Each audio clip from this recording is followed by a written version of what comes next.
Muhammad receives a false revelation from the angel Gabriel that we know is a false revelation. And why is this important? Well, when Muhammad makes various statements, we don't believe that prophets are perfect, right? No. We don't believe that everything a prophet says is correct or accurate, right? He's not inspired in every instance. Right. So if a prophet believes something weird, we wouldn't hold that against the prophet. It's when he claims to be receiving revelation and that turns out to be wrong, then we've got a problem on our hands. And so many of Muhammad's claims about different things, we might say, oh, well, he was an illiterate 7th century caravan trader, so we're going to let him slide on those things. Not the case when he claims that he just received something from the angel Gabriel. And we actually have it in the Muslim sources where he says, in response to a question, I just got the answer from the angel Gabriel, and it turns out to be what we would recognize today as complete, total nonsense. What am I talking about, Sam? Oh, well, you're talking about the following hadith. And again, it comes from Sahih Bukhari, Volume 4, Book 55, number 546. Sahih Bukhari, Volume 4, Book 55, number 546, where a Jew came and tested Muhammad to see whether he's a true prophet or not. So it's not just Muhammad claims to get a revelation. This is a man is testing him to see whether he is a true prophet. Exactly, a Jew. And so this is supposedly clear proof that Muhammad is who he claims to be in 100%. Response to a challenge from a Jewish critic. Exactly. This is when Muhammad came to Medina, and it's okay, you claim to be a prophet. Well, I got 3 tests for you. Narrated Anas, when Abdullah bin Salam heard the arrival of the Prophet at Medina, he came to him and said, I'm going to ask you about 3 things which nobody knows except the Prophet. Notice, no one can know these 3 things except the Prophet, and yet Abdullah bin Salam knew them. Right? What is the first portion of the hour? What will be the first meal taken by the people of paradise? Why does a child resemble its father, and why does it resemble its maternal uncle? So you got the 3 tests, right? Let me repeat the last one. Why does a child resemble its father, and why does it resemble its maternal uncle, meaning his mom's brother or her mom's brother?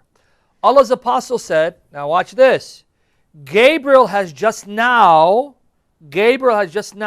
told me of their answers. Abdullah said, he, Gabriel, from amongst all the angels is the enemy of the Jews. That's what this Jew supposedly told Muhammad. Allah's apostle said, the first portion of the hour will be a fire that will bring together the people from the east to the west.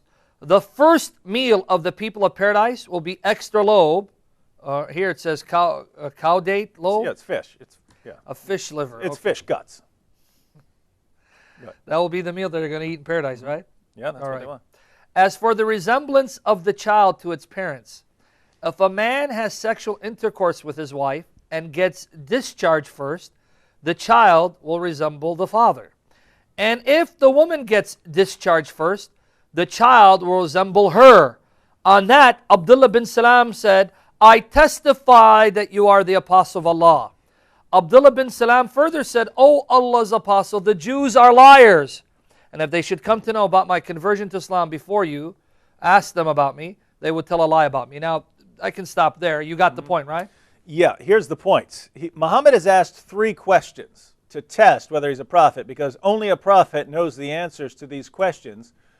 But Abdullah somehow knows the answers as well, because he knows that Muhammad has gotten the right answers. Now, there are multiple problems here. Multiple problems here. Notice that the first 2, his responses to the first 2 questions, he could have said anything, right? Yeah. He could have said the Stay Puft Marshmallow Man will be the sign of the judgment. He could have said the first meal will be roasted Stay Puft Marshmallow Man. He could have said anything, right?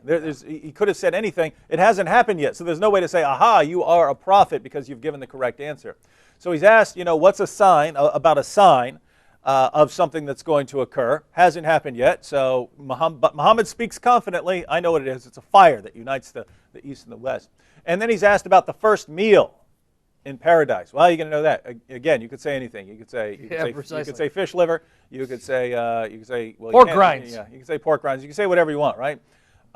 So these offer no indication whatsoever that Muhammad is a prophet. You could say anything. There's no way to count that as disconfirmation until it actually happens. But the third The third response is something we can test. It's something that Abdullah couldn't have tested during his time, but it's something that we know is false. Muhammad is asked something that people had observed many times during his time and throughout human history. Sometimes you have a child, and sometimes it resembles the father's side of the family, and sometimes it resembles the mother's side of the family, right? I mean, it could be, it could be kind of dead even, where it has features of the father and the mother. My son Luke looks like a carbon copy of me when I was his age, right? My son Blaze looks very different. But he does look like my mom's side of the family. They're all blonde-haired, blue eyes, and so on. My son Reed looks like my wife. And so sometimes children resemble different parents and different family members. Well, Muhammad is asked about this. If you're a prophet, tell us why. And Muhammad specifically says, Gabriel gave me this answer. That's important. Gabriel told me the answer, right? So Muhammad's not saying, this is what I think. I'm just an illiterate 7th century caravan trader, but I'm going to give you an answer. Muhammad says, this comes from God through the angel Gabriel. And his response is, men and women both have discharge. And according to the Muslim sources, it's not just men who produce semen, it's women who produce semen as well, the right? Liquid of the woman. Yes, and the two liquids mix together, right? And then, of course, after staying in that way as a drop of semen for a while, it eventually becomes a blood clot and so on. This is getting into other 40 sources. Days, 40, So, and by the way, we know all of this is wrong, other than the idea that semen has something to do with human reproduction. Muhammad gets everything wrong, right? Everything he could possibly get wrong, he gets wrong. But his response is that men have semen and women have semen too. But men discharge their semen during sex. But according to Muhammad, women discharge theirs too. And sometimes the man discharges his first, and sometimes the woman discharges hers first. Whoever discharges first, whoever semen comes out first, that's who the child is going to resemble. That's exactly what he says, right? Yeah, 100%. That's Muhammad. Now that is total nonsense. Women have an egg.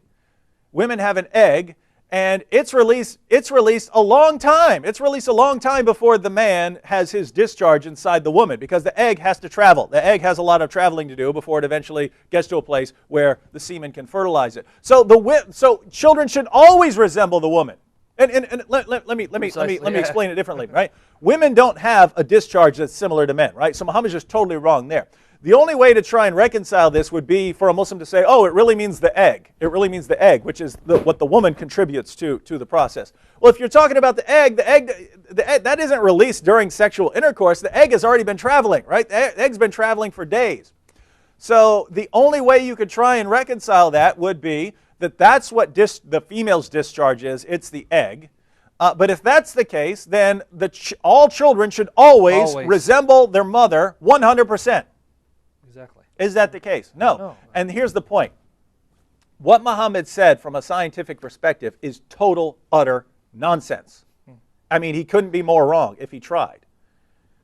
He was totally wrong, and he claimed to get that from the same source that he gets the Quran from. So the same source I'm getting the Quran from just told me the answer to this question, and his answer is totally wrong, ladies and gentlemen. And we know it's wrong. It's factually false. It's not my opinion. It's not, well, I think Muhammad's a false prophet or something like that. It's something we can know and test and prove that he is wrong about. And so if you continue believing him, guess what? This was to prove that he is a true prophet. This was in response to a challenge. If you're a true prophet, you'll know this. Muhammad says, I accept the challenge. Gabriel told me the answer, and he's wrong. And he's wrong. So guess what? He failed that test. He failed the test of prophethood, and he is not a prophet.